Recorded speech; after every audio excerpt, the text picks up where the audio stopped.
সঞ্জয় দা এখানে?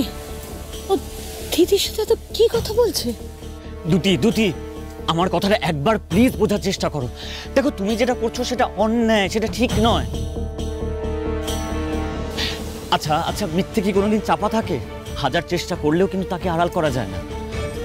আচ্ছা তুমি একবার ভেবে দেখেছো যে সত্যিটা যখন সকলের সামনে আসবে তখন তোমার কি হবে?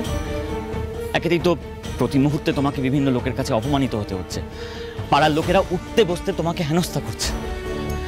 আর তারা যখন সত্যিটা জানবে তখন তোমার কি হবে একবারও ভেবে দেখেছো? দুটি আমি বলছি তখন কিন্তু এমন ভয়ঙ্কর অঘটন ঘটে যাবে যে তুমি কিন্তু হাজার কেঁদেও কুল পাবে না। যা হওয়ার সঞ্জয়, আমি কোনো কিছুতেই ভয় পাই না। আমার পিঠ অলরেডি দেয়ালে ঠেকে গেছে, so I don't have any other option. এই মিথ্যে রিপোর্টটা যদি না দেখাই তাহলে সব শেষ হয়ে যাবে, আমার সব শেষ হয়ে যাবে, সব শেষ হয়ে যাবে, শেষ হয়ে যাবে, সব শেষ হয়ে যাবে। এটা আমাকে দেখাতেই হবে। শোনো, আমি বলছি যে এটা দেখালে তোমার সবকিছু শেষ হয়ে যাবে। তুই আমি বলছি প্লিজ যা করবে ভেবে চিন্তে করো, প্লিজ। ভেবে চিন্তেই করছি সঞ্জয়। আমার উপর হওয়া অত্যাচারে প্রতিবাদ এটাতেই হবে। তুমি কি চাও সারা জীবন তিল তিল কষ্ট পেয়ে এই অন্যায় অপবাদগুলো মাথায় নিয়ে আমি বেঁচে থাকি, প্রত্যেকটা মুহূর্তে মরে যাই আমি? আর এটা জানাজানি হলে তোমার অসম্মান হবে নাকি? কে জানাবে এটা? তুমি জানাবে? কিছু একটা গন্ডগোল তো নিশ্চয়ই হয়েছে। দিদি কি রাগারাগি করছে সঞ্জয়দের উপর? কিন্তু কেন? আমি জানি সঞ্জয় তুমি আমাকে কতটা ভালোবাসো। তুমি সব সময় চাও আমি যাতে ভালো থাকি, সুখে থাকি, আর এটার জন্য তুমি সবকিছু করতে পারবে। আমি জানি এটা তুমি কাউকে বলবে না, কারণ তুমি তোমার ভালো চাও, তাই না? সবসময় এই কথাটা তুমি কাউকে বলতে পারবে না। I know. কি হলো, চুপ করে আছো কেন সঞ্জয়? কিছু তো বলো, উত্তর দাও, কিছু তো বলো তুমি। দুটি আমি সব বুঝতে পারছি, কিন্তু তাহলে কোনো কিন্তু না। আমি যা বলবো তুমি তাহলে তাই করবে। সিংহ রায়বাড়ির বউ আমি হয়েই ছাড়বো, আর সেটার জন্য আমার যা যা করতে হয় আমি ঠিক তাই করবো। আর আমার পথের কাঁটা যদি কেউ হয় তাকে আমি উপরে ফেলে দেবো। দুটি আজ পর্যন্ত তুমি আমাকে যা যা বলেছো আমি তাই করেছি। শুধুমাত্র তোমার কথায় বিয়ে ভেঙে দিয়ে নিজের কাঁধে সমস্ত দায়ভার নিয়ে আমি বেরিয়ে এসেছি। শুধুমাত্র তোমার কথায় আমি এই ফেক রিপোর্টগুলো বানিয়েছি। দুটি তবুও একবার তোমাকে লাস্ট বারের জন্য বলছি, তুমি যা করছো সেটা কি খুব বেশি রিস্ক হয়ে যাচ্ছে না? নো রিস্ক নো গেইন, এই কথাটা তুমি ডেফিনেটলি শুনেছো সঞ্জয়। এই রিস্কটা আমাকে নিতেই হবে, না হলে যে আমার জীবনের সবচেয়ে বড় প্রাপ্তিটাই হাতছাড়া হয়ে যাবে। তোমাকেও আমি বঞ্চিত করব না সঞ্জয়, তোমার এই সাহায্য কিন্তু আমি মনে রাখবো। আমি যখন ফাইনালি ওই সিংহ রায়বাড়ির বউ হয়ে ঢুকবো তোমাকেও কিন্তু এই সাহায্যের পুরস্কার দেব। তুই কেন এই কথাগুলো বলো তুমি? Okay fine, leave it. এখন এত কথা বলার টাইম নেই। You have to go right now. Go go go go. যাও যাও যাও, বেরো না তুমি। দিদি,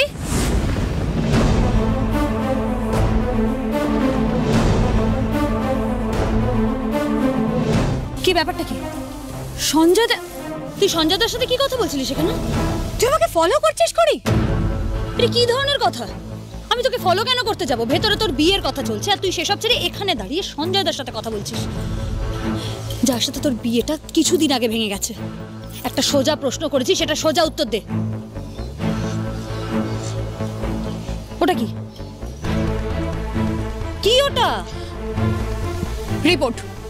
বাড়ির সবাই দেখতে চাইছিল না আমার প্রেগন্যান্সি রিপোর্ট, তাই আমি সঞ্জয়কে দিয়ে আনিয়ে নিয়েছিলাম। তুইও তো দেখতে চাইছিলিস। সঞ্জয় তাকে দিয়ে তুই রিপোর্ট আনিয়েছিস? তুই আর কোনো লোক পেলি না কেন? রকেটও তো ছিল। দেখ, রিপোর্ট আনানোর ছিল, আমি আনিয়ে নিয়েছি। সেটা আমি যাকে দিয়েছি আনাতেই পারে। এত প্রশ্নের উত্তর না আমি তোকে দিতে পারবো না। আরে এত কৈফিয়ত তোর কোনো মানেই হয় না। তোকে দিতেই হবে, কৈফিয়ত তোকে দিতেই হবে। শোন দিদি, তোর আর রাহুলের বিয়েটা ঋদ্ধিমান বাবু শুধুমাত্র আমার কথায় দিতে রাজি হয়েছে। আমি চাই না তোর জন্য ওনার বা ওনার পরিবারের কারোর কোনো অসম্মান হোক। তুই বুঝতে পারছিস আমাদের তরফ থেকে একটা ভুল কতটা মারাত্মক হতে পারে? আমি জানি না তুই বুঝতে পারছিস কি পারছিস না, কিন্তু আমি বুঝতে পারছি। দিদি, এটা কিন্তু করা যাবে না। আগুন নিয়ে আমি তোকে খেলতে দেব না। তুই আমাকে রিপোর্টটা দে, আমি দেখতে চাই। কি হলো, রিপোর্টটা দে।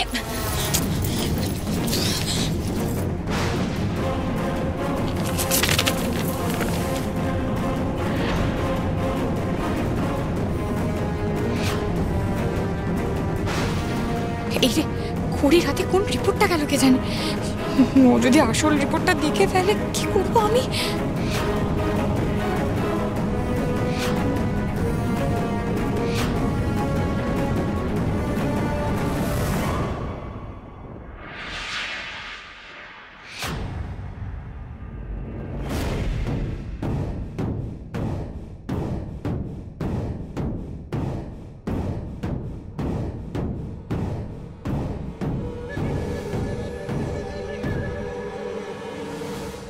আরে আপনারা এখানে? আসলে ভেতরে সবাই আপনাদের ডাকছেন, চলুন। আসছি। এবার শান্তি হলো তো তোর? আমি বুঝতে পারছি তোর প্রবলেমটা কোথায়। আসলে তুই ভাবতেই পারিসনি যে রাহুল এত সহজে আমাকে মেনে নেবে, তাই না? আসলে না, তোর প্রবলেম হচ্ছে তুই এই বাড়ির বড় বউ হলেও ঋদ্ধিমান সিংহরায় তো তোকে মেনে নেয়নি। আর সেই জন্য আমায় যখন সবাই এত সহজে মেনে নিল, আপন করে নিল, আজকে আমার জন্য বাবা মাকে এত ভালো ট্রিট করলো, সম্মান দিয়ে কথা বললো, তো সেটা হজম হলো না, তাই না? এটা নিয়ে তো তোর প্রবলেম। হিংসে করিস তুই আমায়। তুই কোন ধাতুতে করা দিদি? এত কিছুর পরেও এই কথাগুলো তুই আমাকে বলতে পারলি? সত্যি বলছি আমি। আর সেই জন্যই তোর গায়ে ফোসকা পড়ছে। একটা কথা ভালো করে মাথায় না ঢুকিয়ে নে তুই, খুঁড়ি। যার নিজের বাড়ি কাঁচের তৈরি হয় না, তারা অন্যের বাড়িতে ঢিল ছুটতে আসে না। ওকে?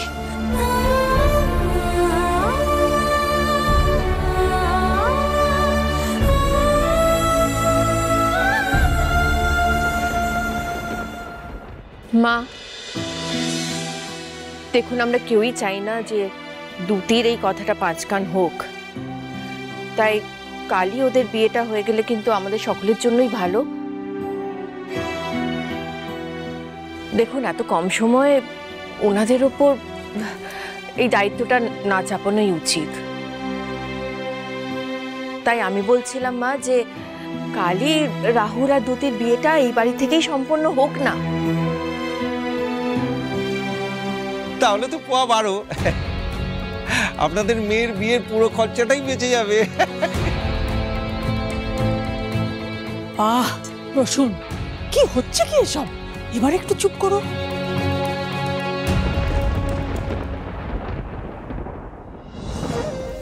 দেখুন, এই কথাটা তো অস্বীকার করার কোনো জায়গা নেই যে আপনাদের মেয়ের সঙ্গে আমার ছেলেটাও সমানভাবে দোষী। আর আমি বাইরে ছিলাম, কিছুই জানতাম না, তাই না জেনে শুনে আপনাদের এতগুলো খারাপ কথা বলেছি। প্লিজ কিছু মনে করবেন না। I am really sorry.